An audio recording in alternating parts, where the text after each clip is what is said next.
You ever find yourself in one of those moments where someone picks a fight thinking you're just some clueless bystander, but you're actually the last person they should be messing with?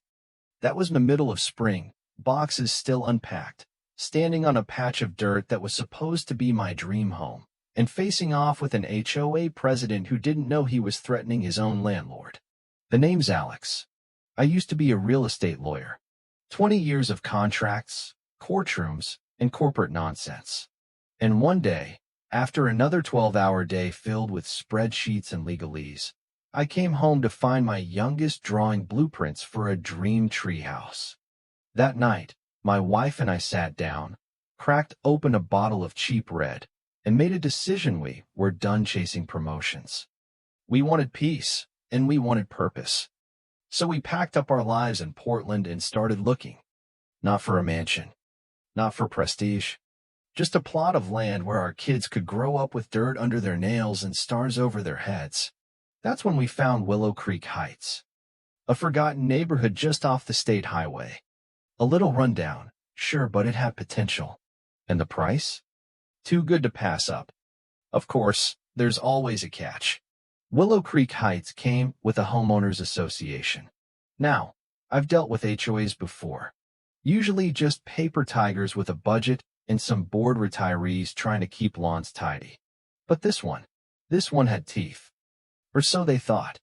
I bought a house at the far end of the neighborhood, ugly thing with aluminum siding, crooked gutters, and a backyard that looked like it had been abandoned mid-apocalypse. I planned to tear it down and start fresh. My wife had sketches ready before we even closed.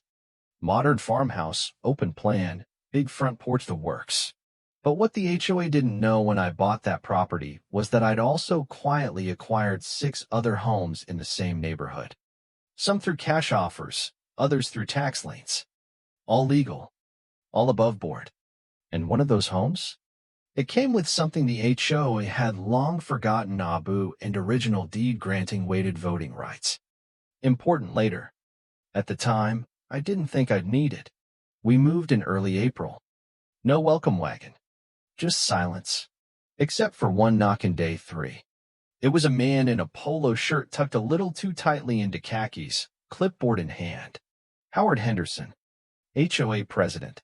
Behind him, a woman with pinched lips and a name tag that read, Ella Laner, swear to God. She looked like she hadn't smiled since the Nixon administration. Mr. Dorsey, Howard said, drawing out each syllable like it pained him. I see you've begun work without architectural review. I smiled, offered him a bottle of water. He declined. I showed him my permits. City stamped. Approved. He frowned. Ella Laner scribbled something on her clipboard like I just confessed to arson. We'll be issuing a notice of violation, she said. For what? For failure to submit elevation plans to the design committee. There's a design committee? She blinked. We are the committee. That was the start of it. The next week, I got a certified letter. It demanded all work cease immediately, claimed I was in egregious violation of Article 12, harmonious aesthetic standards. Whatever that meant. It threatened to do law $10,000 per day fine. My wife laughed when she read it. I didn't. See, it wasn't the threat. It was the tone. The assumption that I'd just roll over. That they could bully me into submission with made-up rules and legal-sounding nonsense. I knew better. But instead of fighting fire with fire, I decided to play a longer game. I wanted to know exactly what I was dealing with. So I started attending HOA meetings. Sat in the back. Took notes. Watched. What I saw was a puppet show. Henderson spoke.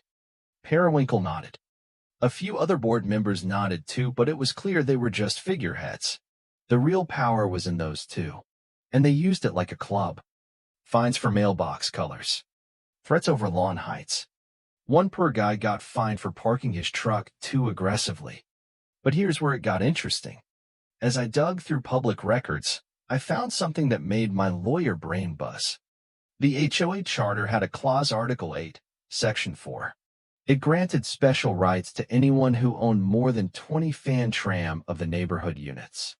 Rights to call an emergency meeting. to demand financial audits, to force votes on leadership.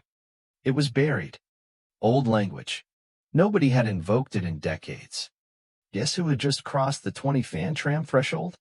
But I didn't use it yet. Instead, I got to know people. Quietly. The Millers on Sycamore Lane, they were fed up with random fines.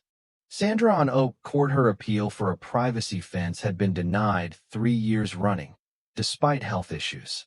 The Walkers just wanted a place for their kids to play without being told to chalk drawings violat some paint code. I listened. And when the time came, I acted. I sent certified letters invoking Article 8. Requested a full audit. Demanded a community meeting.